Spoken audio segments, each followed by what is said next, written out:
उस पीरियड में अगर वो धीरेन्द्र वहाँ पे थे, धीरेन्द्र जी वहाँ पे थे और उनके सामने ये भगदड़ हो रही है और उनको तो पता नहीं, वो तो पर्चा निकालते हैं हर चीज़ का। तो ये सब फोकनाड़बाजी अभी उन्होंने बंद करना चाहिए। चूतिया लोगों को चूतिया बनाने की ये जो माइक भोंगे है, ये इनको भी बंद करना चाहिए कि मंदिर तोड़ो, मस्जिद तोड़ो, किसी का दिल मत तोड़ो, क्योंकि दिल में वो सीताराम बसता है। आपने वो सीताराम का चेंदा मेंदा किया है। हिंदू धर्म का आप नाम कर रहे हो या बदनाम कर रहे हो? क्या आप षड्यंत्र रच रहे हो? उसको हम ब्राह्मण भी नहीं बोल सकते, क्योंकि ब्रह्म ज्ञान ज्ञायते इति तव ब्राह्मणः। जिसको ब्रह्म ज्ञान का ज्ञान हुआ है उसको हम ब्राह्मण बोल सकते हैं। और धीरेन्द्र शास्त्री इज नॉट ब्राह्मण। धीरेन्द्र शास्त्री जो बोलते हैं मोक्ष पाया है ना, सीताराम, वो बाबा हनुमान जी, वो हमारी रक्षा करते हैं। तो आपकी रक्षा करते हैं तो आपको गार्ड क्यों लगते भैया? और उन्होंने क्या बोला, जो कुंभ को नहीं आएंगे वो देशद्रोही है। मोदी जी अभी तक नहीं आए, कल आने वाले हैं। कल वो देशद्रोही इस किताब से बच जाएंगे। लेकिन राष्ट्रपति द्रौपदी मुर्मू जी नहीं आई तो वो भी देशद्रोही है। कल एक लड़की तो हमने ऐसा देखा है कि वो लिंगनाथ को प्रणाम कर रही है और स्पर्श कर रही है। मोनालिसा आई, काजल लगाई, कजरारे कजरारे तेरे प्यारे प्यारे नैना, गंगा का पानी, राम तेरी गंगा मैली हो गई, पापियों के पाप धोते धोते। कुछ साधु तो ऐसे हैं कि वहाँ कपड़े खोल के बैठे हैं लंगोट पे, और जैसे ही बाहर निकलते हैं वो पैंट शर्ट वगैरह बिल्कुल अपने चश्मे वश्मे पहन के।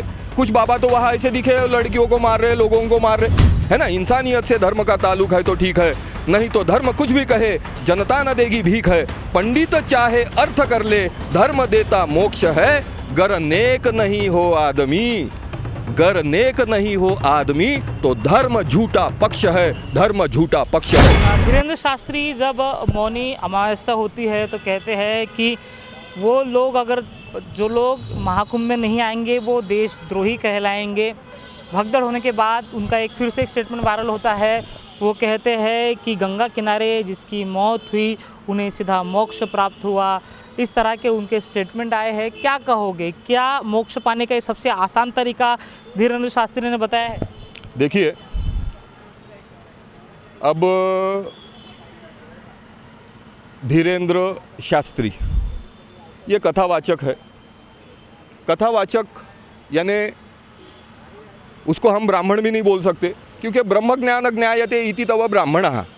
जिसको ब्रह्म ज्ञान का ज्ञान हुआ है उसको हम ब्राह्मण बोल सकते हैं। और धीरेन्द्र शास्त्री इज़ नॉट ब्राह्मण।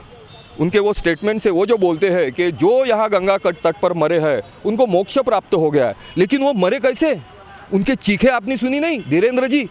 आपने चीखे नहीं सुनी उनकी? उनके आंसू नहीं देखे? उनका दिल आपने दुखा है। जनरल में सर्वसामान्य रूप से लोग बोलते हैं कि मंदिर तोड़ो, मस्जिद तोड़ो, किसी का दिल मत तोड़ो, क्योंकि दिल में वो सीताराम बसता है।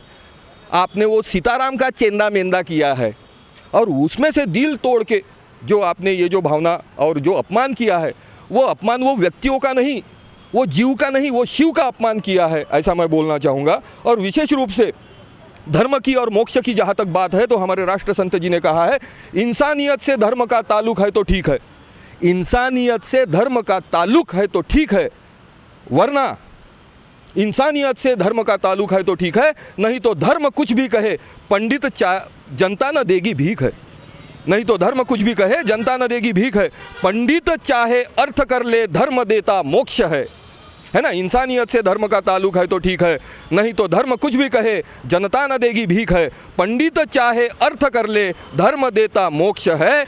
गर नेक नहीं हो आदमी, गर नेक नहीं हो आदमी तो धर्म झूठा पक्ष है, धर्म झूठा पक्ष है।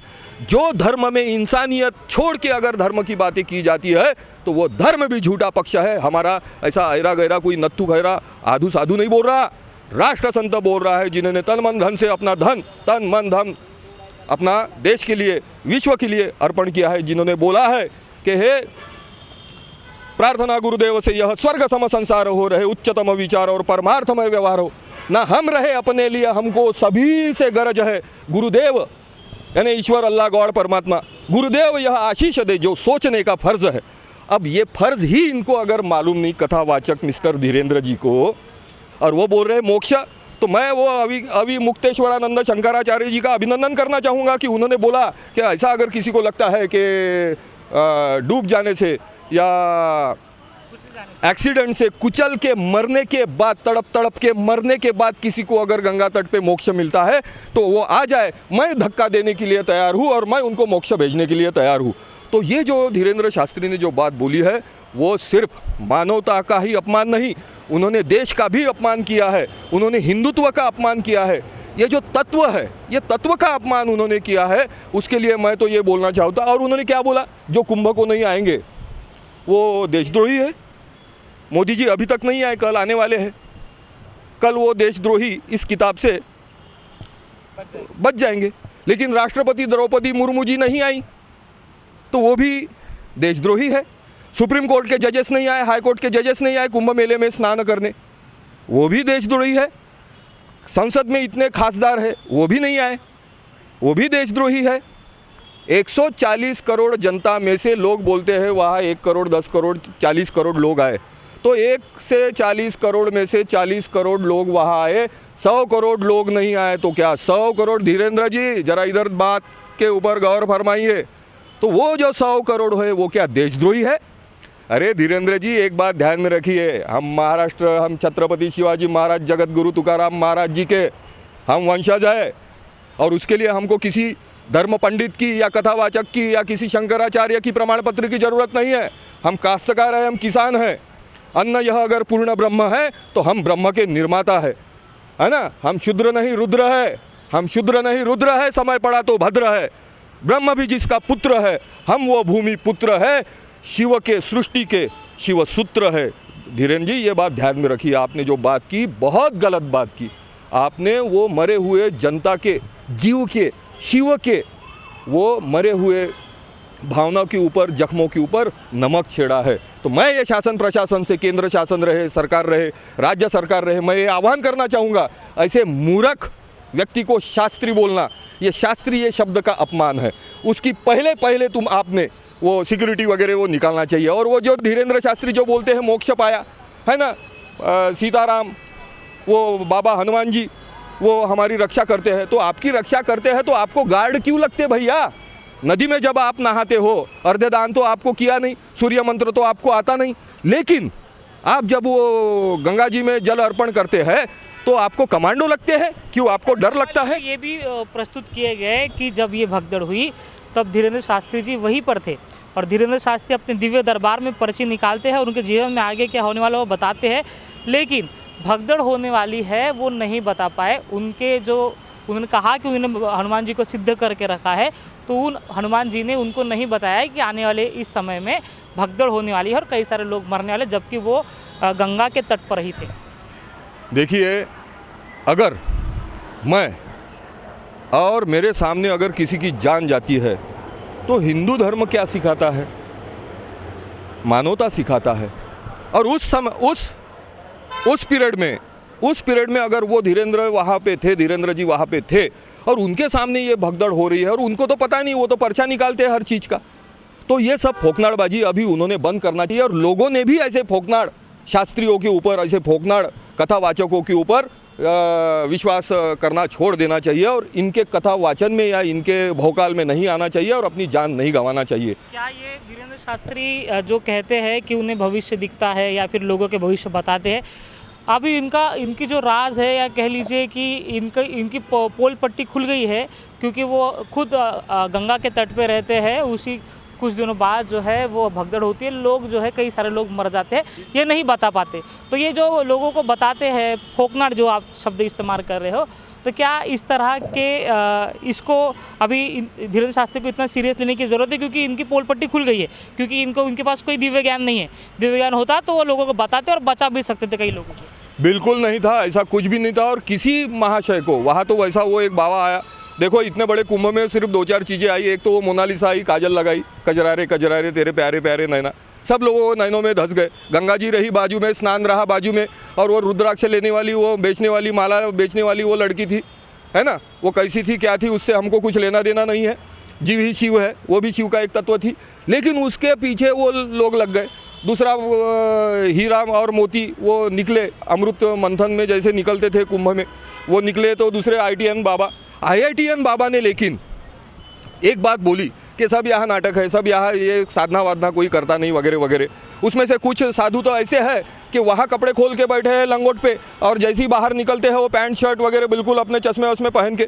कुछ बाबा तो वहाँ ऐसे दिखे लड़कियों को मार रहे, लोगों को मार रहे, है ना। तो लोग भी इतने पागल। एक लड़की तो हमने ऐसा देखा है कि वो लिंगनाथ को प्रणाम कर रही है और स्पर्श कर रही है, ऐसा भी हमने वीडियो में देखा है। तो ये सब चीज़ें जो है वो जनता को भ्रमित कर रही है, और वो भ्रम के कारण जनता को उसका दुष्परिणाम भुगतना पड़ रहा है। लेकिन ये सार्वजनिक स्थल है, सार्वजनिक प्रक्रिया है, सार्वजनिक प्रोग्राम है, तो इससे देश की प्रतिमा मलिन हो रही है।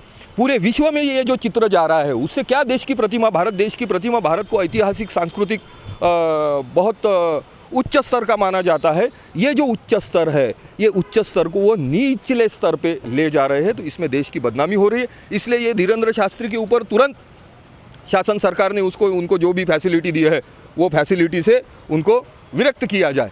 और इसके बाद जनता को भी मैं आह्वान करना चाहूँगा कि ये इस ढंग से चूतिया लोगों को चूतिया बनाने की ये जो माइक पोंगे है ये इनको भी बंद करना चाहिए।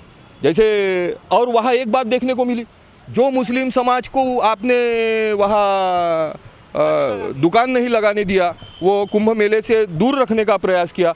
जब ये भगदड़ होने के बाद, रास्ते जाम होने के बाद, बाहर कई मस्जिदों में लोगों की सोई की उन्होंने अपना इंसानियत का, धर्म का परिचय दिया, तो फिर इसमें बदनामी किसकी हुई? तो हिंदू धर्म का आप नाम कर रहे हो या बदनाम कर रहे हो? क्या आप षड्यंत्र रच रहे हो हिंदुत्व को बदनाम करने का? सारे देश में, सारे वर्ल्ड में हिंदुत्व की व्याख्या किसी ने नहीं की। अगर की है तो वो हमें दिखा दे। उस हिंदुत्व की व्याख्या सिर्फ एक व्यक्ति ने की है, वो है राष्ट्र संत तुकडोजी महाराज। और वो बोलते हैं कि अभी ऐसे परिस्थिति में ये जो दोषी है उनको अभी छोड़ा ना जाए। क्या अगले कुंभ के लिए और अगले स्तर पे लोगों की जाने लेने के लिए उनको छोड़ना चाहिए? तो इनके ऊपर भी कार्रवाई होना चाहिए। तो ऐसे परिस्थिति में राष्ट्र संत तुकडोजी महाराज बोलते हैं कि साधन अब बदलना होगा, घर घर यही गाना होगा। ये नौटंकी छोड़ो, ये सब नौटंकी छोड़ो। अब वो जो गंगा का जो पवित्र जल था, वो जल में अभी वो मरने वाली की किंकारियाँ है ना, मरने वाले की वो जो चीख पुकार वो समाविष्ट हो गई है। गंगा का पानी, राम तेरी गंगा मैली हो गई, पापियों के पाप धोते धोते, ऐसी परिस्थिति बोलने की आ गई है। तो साधन अब बदलना होगा। फिर अभी क्या करना होगा? तो राष्ट्र संत बताते हैं कि साधन अब बदलना होगा, घर घर यही गाना होगा। एक जमाना था जप तप का, यज्ञ याग तीर्थ का, अब तो श्रम देकर ग्रामों को ठीक बनाना होगा। एक जमाना था दान धर्म का, मंदिर सुंदरता का, अब तो भूमि दे गरीबन को गाँव निभाना होगा। एक जमाना उच्च वर्ण का, सत्ता धनमत्ता का, अब तो सेवा समता सब में प्रेम बहाना होगा। टुकड़िया दास कहे यही होगा, टुकड़िया दास कही यही होगा, होकर ही रहेगा। उल्टी चाल चलेगर कोई तो पागल कहना होगा, तो उसे पागल कहना होगा। तो ये शासन प्रशासन को हम आह्वान करना चाहते हैं, फिर वो केंद्र सरकार रहे या राज्य सरकार रहे, फिर नरेंद्र मोदी जी रहे या फिर योगी जी रहे, कि अभी prevention is better than queer. Marathi में बोलते हैं वैद्यापेक्षा पथ्य बरी, है ना। तो हकीम से परहेज अच्छा। तो ये आप ध्यान में ले लिए, हिंदुत्व को आप कृपया बदनाम ना करें। गंगा माँ को तो आप दूषित कर लिया, लेकिन अभी कम से कम देश को दूषित ना कीजिए। विश्व स्तर पर हम विश्व के लिए प्रार्थना करने वाले लोग हैं। हमारा हिंदुत्व जो है वो पूरे विश्व के लिए, जीव जंतु शिव तंतु के लिए, जरिंदे परिंदे दरिंदों के लिए प्रार्थना करने वाला ये हमारा हिंदुत्व है। उसको आप खुजा ना बनाइए, उसको आप नीचता के कैटेगरी में मत डालिए। ये हमारी मांग है, और हमारी यही मांग है। हमारे एक स्वामी जी है, महंत स्वामी सूर्यानंद गिरी महाराज जी ने, उन्होंने पहले ये जाहिर किया था कि नागपुर के हमारे जो कमिश्नर है उन्होंने कुंभ का मेला अच्छे ढंग से हैंडल किया था। आपसे नहीं होता है तो उनको कॉल कीजिए, और हमारी मदद लगती है तो हम वह तन मन धन अर्पण करने के लिए तैयार है, एक सेवक करके। लेकिन तन मन धन से सदा सुखी हो भारत देश हमारा, सभी धर्म और पंथ पक्ष को दिल से रहे प्यारा। विजय हो विजय हो विजय हो भारत देश हमारा। जय हिंद, जय गुरुदेव। तो कुंभ में जिस तरह से भगदड़ हुई, उसके बाद जो बयानबाजी धीरेन्द्र शास्त्री के द्वारा की गई, उसके ऊपर प्रतिक्रिया लेने की कोशिश हमने की। और जिस तरह से धीरेन्द्र शास्त्री कह रहे हैं कि गंगा के किनारे, गंगा के तट पे जो भी लोग मरे उनको सीधा मोक्ष प्राप्त हुआ, इससे सहमत जो है वो प्रवीण जी राउत नहीं दिखे और ये हिंदुत्व की बात नहीं है। खासतौर पर धीरेन्द्र शास्त्री के ऊपर उन्होंने कटाक्ष किया और कहा कि इन्हें शास्त्री कहना छोड़ना चाहिए, क्योंकि ये इन्हें जो है ब्रह्म ज्ञान की जो है उनको ज्ञान ही नहीं है, ब्रह्मत्व का ज्ञान ही नहीं है।